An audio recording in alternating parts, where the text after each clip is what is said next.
Karibu mtazamaji katika kipindi cha Afya ya Jamii, kipindi ambacho kinakupa nafasi wewe mtazamaji kuyajua mengi ambayo yanahusu afya yako. Leo niko na Dr. Agustino Masawe, daktari bingwa wa magonjwa ya watoto, lakini pia ni mhadhiri wa Chuo Kikuu cha Afya Sayansi Shirikishi cha Muhimbili maarufu kama MUHAS. Tutazungumza kuhusiana na umuhimu wa maziwa ya mtoto au umuhimu wa unyonyeshaji kwa watoto wachanga. Dr. Masawe, karibu sana na kipindi cha Afya ya Jamii. Tunazungumza kuhusiana na umuhimu wa unyonyeshaji kwa maana ya mama kumnyonyesha mtoto wake. Ili jambo lina umuhimu gani kiafya, afya ya mama lakini hata yule mtoto husika? Nashukuru sana kwa somo hili nzuri sana hasa kwa mimi kama daktari wa watoto, sababu maisha ya mtoto hasa mchanga anategemea kweli ziwa la mama ili aweze kusurvive. Na jamii inaelewa pia kwamba mtoto wa binadamu akishazaliwa chakula chake kikubwa ni maziwa mama. Karne na karne mtoto anapozaliwa akitaka aweze kuishi vizuri ni lazima mama yake amnyonyeshe. Na wamama wengi hata wakiwa ni mtoto wa kwanza wanajua kwamba mtoto wake anapaswa kuja kunyonya baada ya kujifungua. Lakini bahati mbaya au nzuri sio wote wanapata elimu kabla hajajifungua ili ya umuhimu wa kunyonyesha mtoto baada ya kujifungua mama utambue. Kwa hiyo ni muhimu sasa kwenye kuelimisha jamii mama ambaye anategemea kujifungua ameshapata hiyo elimu. Na tunapata elimu kwa vipi? Tunapata elimu kwa watu wanamzunguka. Kwanza labda wazazi wake na pia daktari ambaye anamhudumia anapokuwa anakwenda kliniki ya ujauzito.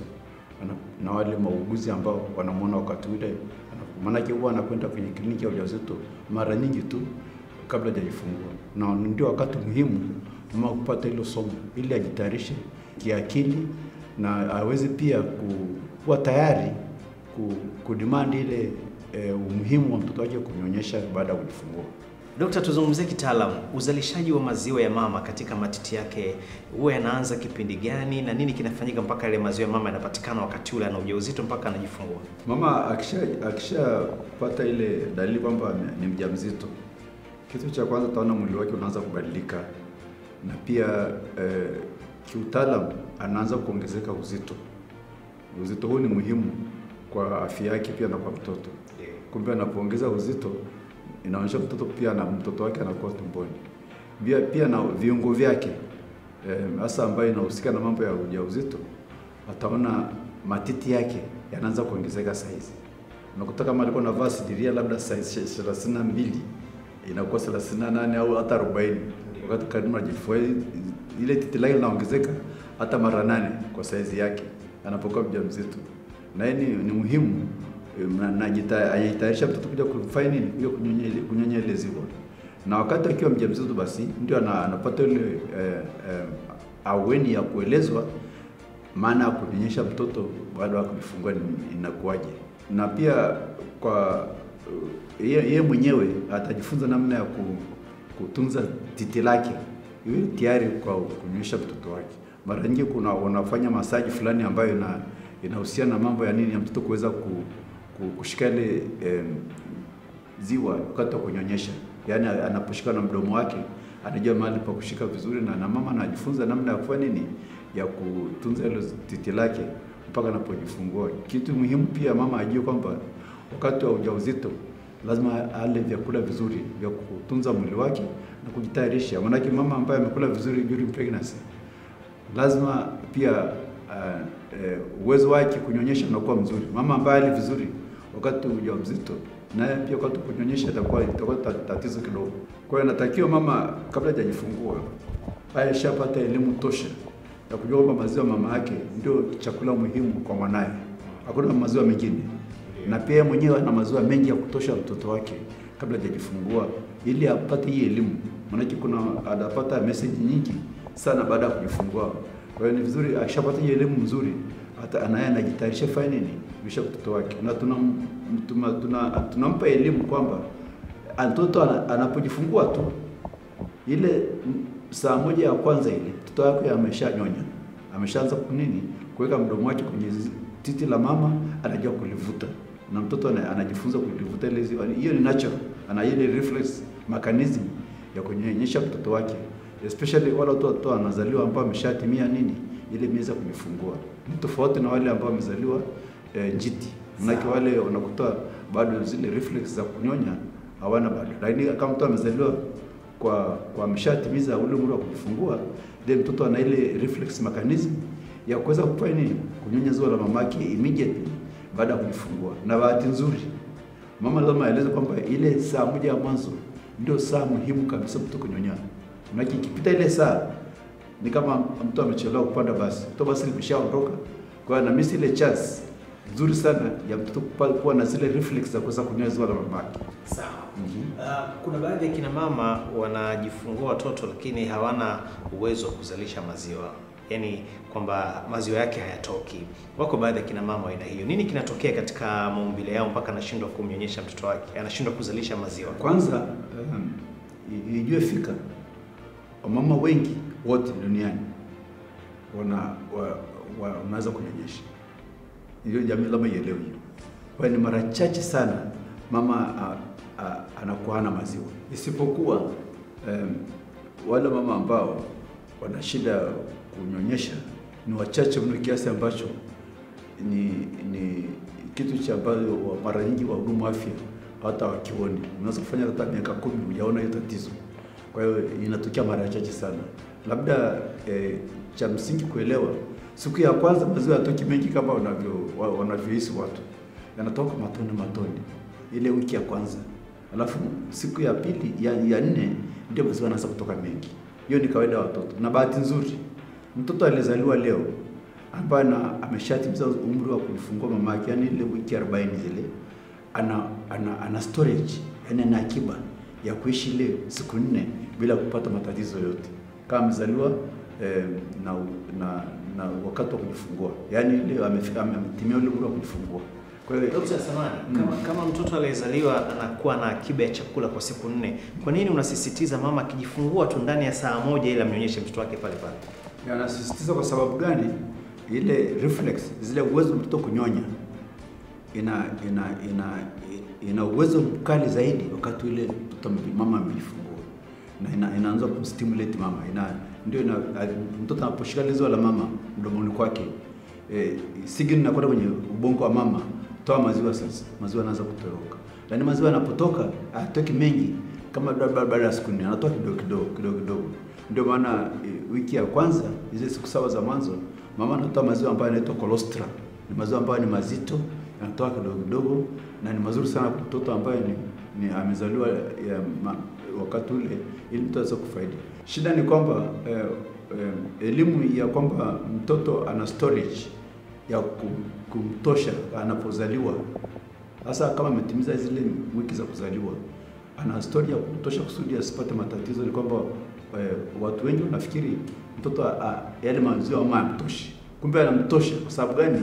Ana storage ya kuendelea kuishi vizuri. Ndio maana na kwenye nilaji kuna storage ya kitu kinachoitwa glycogen ambayo inamsaidia mtoto nini, kusurvive vizuri, asipate tatizo kama la upungufu wa sukari mwilini mwake. Na pia inafanya pia aweze kufanya vitu vingine kama kupumua, kucheza. Kwa hiyo hii ni watu wanaogopa. Kwa mfano mama akifanyia operation, yani kufungua kwa scissor, unakuta mara nyingi wanakimbia kumpa mtoto maziwa bandia. Wanasema mtoto labda atakufa njaa. Kumbe ana storage ya kutosha. Unaja kuwa na wasiwasi. Ndio. Na ndio maana tunasisitiza mama akishajifungua hata kwa operation, na siku hizo wanapa ile dawa ya maumivu, ili wakati unafanya operation unaja kupata ile dawa ya moja kwa moja, mama analala usingizi. Siku hizo unatoa damu mgongoni, na hata operation ikifanyika mama yake anaona. Kwa hiyo ni vizuri mtoto namna hiyo akishatoka tumboni kwa mama yake anapaza la mama yake, anaanza kunyonya. Hamna kumchelewesha. Na bado ile saa 1 tulikuwa tunasema iko ya uhakika. Kwa sababu gani? Huyo mtoto wakati mama yake anashona, na mtoto anaanza kufanya nini, kupractice kunyonyesha ziwa la mama yake. Na hiyo inasaidia sana mtoto kuanza kuweza kuona uwezo wa kunyonya.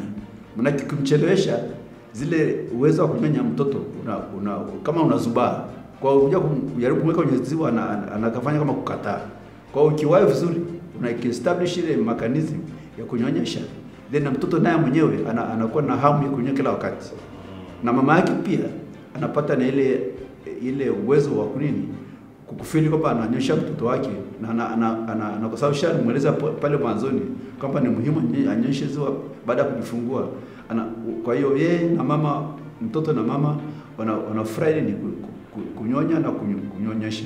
Na mtazamaji wa Afya ya Jamii popote pale ulipo, huyu ni Dr. Agustino Masawe, daktari bingwa wa watoto Hospitali ya Taifa ya Muhimbili. Tunazungumza leo umuhimu wa kunyonyesha maziwa ya mama kwa mtoto. Dokta, kuna yale makundi matano ya vyakula kwa maana ya wanga, protini, mafuta, sukari, mboga mboga na matunda, ambayo nyinyi madaktari mnasisitiza watu wale vyakula hivyo. Lakini maziwa yapo katika kundi la protini, na ndio huyu mtoto anatakiwa anyonyonye maziwa tu ya mamake. Huyu mtoto mchanga takiwi kula makundi mengine ya vyakula, anyonye maziwa tu kwa maana protini peke yake. Maziwa ya mama kama pale mwanzo niliposema ndio chakula bora kwa mtoto yote mchanga duniani.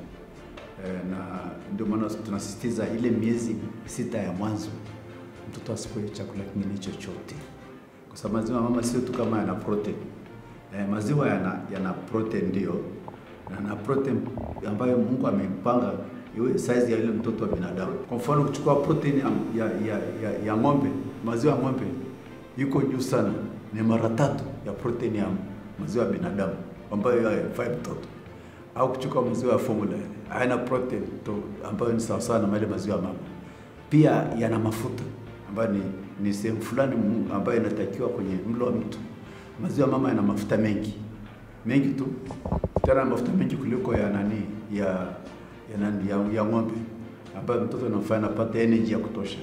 Alafu yana sukari, sukari nyingi tu, na ndio maana mtoto mdogo anaponyonya ziwa anafurahia sana yake, hata mwenyewe ukitest maziwa mama yako matamu kuliko maziwa yote.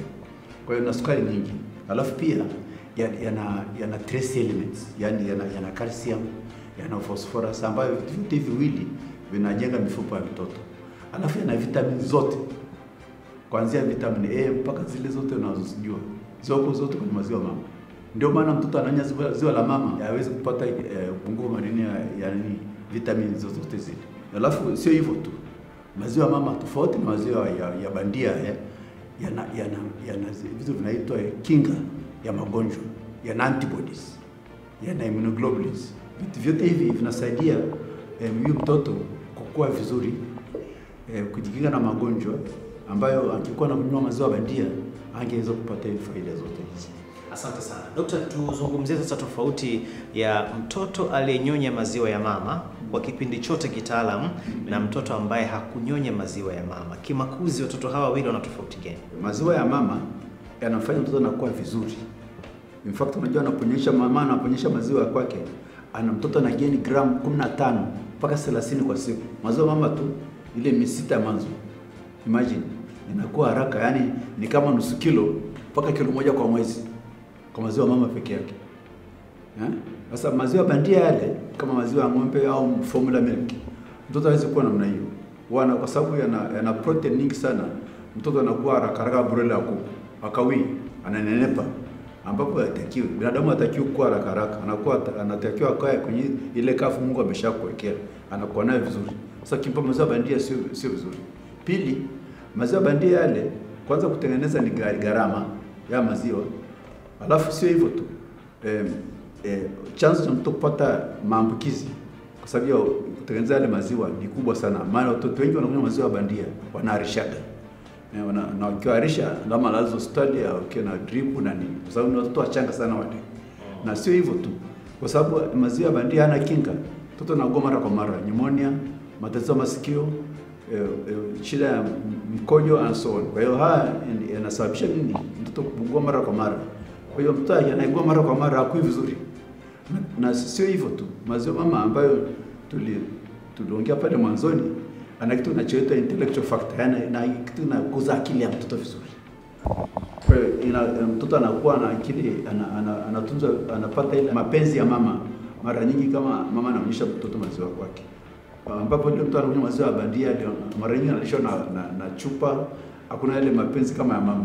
Kwa hiyo apati ile ile inaitwa upenzi wa mama kwa mtoto, apati ile. Kwa hiyo ni kitu muhimu sana kwa ukuaji wa mtoto baadaye. Sio hivyo tu, huyu mtoto ambaye anakunywa maziwa ya bandia kama nilivyosema, kila siku ni hospitali kwa sababu anaugua, sababu ile maziwa ya bandia hana kinga yoyote. Alafu hata kwa familia inakuwa ni gharama kubwa sana kumlisha mtoto maziwa bandia. Na kuna vitu vingine inajua, mtoto anakunywa maziwa mama, makuzi yake ile steps za kukua kwa mtoto zinakuwa kama ilivyopangilia. Kwa mfano, mtoto anakaza shingo mapema, anaanza kukaa na kutambaa na kutembea. Tofauti na ile ambayo anakunywa maziwa bandia. Ndio atakuwa anachelewa. Ndio na ambayo ndio sio nzuri kwa mtoto wako. Na baadaye kama nilivyosema, maziwa bandia yanafanya mtoto nini? Anakuwa uzito ambao utakiwa. Na ndio watoto ambao wanapata nini? Uzito mzito kama kinachoitwa obesity, anakuwa na kiriba tumbo kama mtu mzima akiwa hata nursery school. Na ndio watoto ambao wanapata vitu hata ugonjwa wa kisukari bado akiwa mdogo sana. Kwa ndio maana tunasitiza maziwa ya mama muhimu kwa mtoto. Na maana yake anamwekea msingi mzuri baadaye. Na ndio maana hata serikali yetu mwaka 94 ilitunga sheria ambayo inasaidia wamama waache kunyonyesha maziwa bandia ile miezi 6 ya mwanzo. Na inasema hivi, kama mtoto analishwa maziwa bandia wakati anapaswa kunywa maziwa mama tu peke yake bila idhini bila sababu maalum ya kiutaalamu, yani kama na ugonjwa fulani ambayo inamzuia asipate maziwa ya mama, then huyu mtu anayechangia kumpa maziwa bandia bila sababu maalum anakwenda jela mwaka mmoja au milioni moja shilingi kama adhabu au vyote viwili. Hii sheria ipo. Kwa hiyo nafikiri watu wengi wajui. Ndio. Kuna baadhi ya mabinti wenyewe huwa hawapendi kuwanyonyesha watoto wao kwa sababu zao wenyewe, na wananyonyesha zaidi watoto wao haya maziwa ambayo unaita maziwa bandia.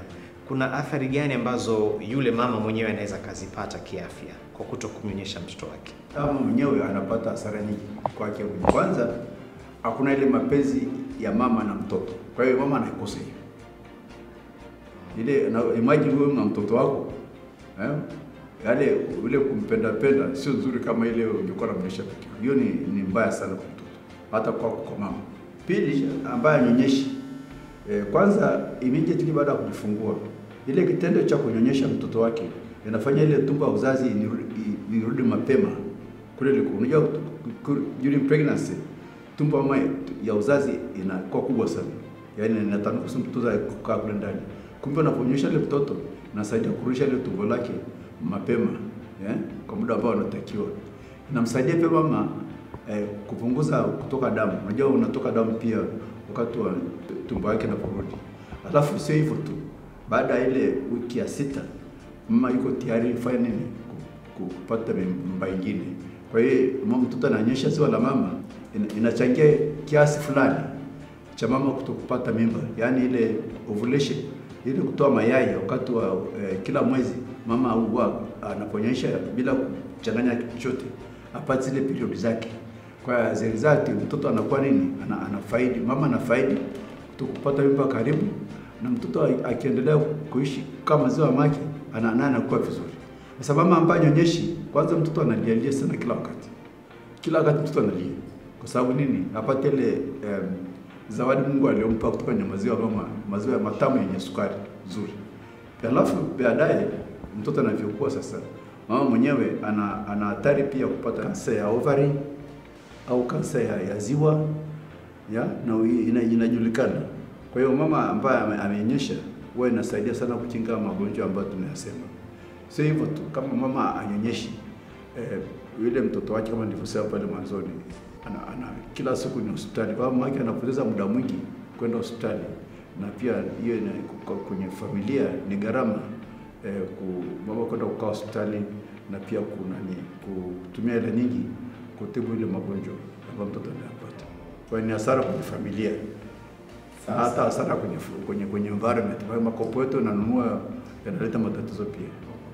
Daktari, asante sana. Nakushukuru sana. Mtazamaji wa kipindi cha Afya Jamii, Dr. Agustino Masawe huyo, yeye ni daktari bingwa wa magonjwa ya watoto hospitali ya taifa ya Muhimbili, lakini pia ni mhadhiri wa chuo kikuu cha tiba, afya na sayansi shirikishi pale Muhimbili.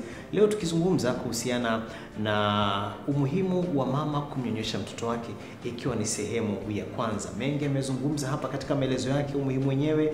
Moja ya umuhimu huo ni pamoja na makuzi mazuri ya mtoto, lakini pia kutengeneza mahusiano mazuri ya mama kwa mtoto, lakini zaidi ya yote kumepusha mtoto na magonjwa yale ya mara kwa mara. Lakini kubwa zaidi, kumnyonyesha mtoto wako pia kuna faida kwako wewe mama. Moja ya faida zake daktari ameeleza hapa ni sehemu ya kinga, kujiepusha na ugonjwa wa saratani ya matiti. Kwa hiyo mama ambaye utamnyonyesha mtoto wako, tafsiri yake usipomnyonyesha unaweza ukapata ugonjwa wa saratani ya matiti. Asante sana mtazamaji kwa kuungana nami, lakini ni kuahidi kukutana nawe tena katika sehemu ya pili ya kipindi hiki, umuhimu wa kumnyonyesha mama mtoto wako katika